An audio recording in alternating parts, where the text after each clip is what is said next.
তাকবীর আমিরে জামাতের আগমন শুভেচ্ছার স্বাগতম আমিরে জামাতের আগমন আগামী দিনের জনসভায়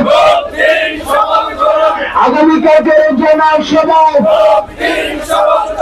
বিকেল 3টার জনসভায় আমিরে জামাতের মাতা সভায় নারায়ে তাকবীর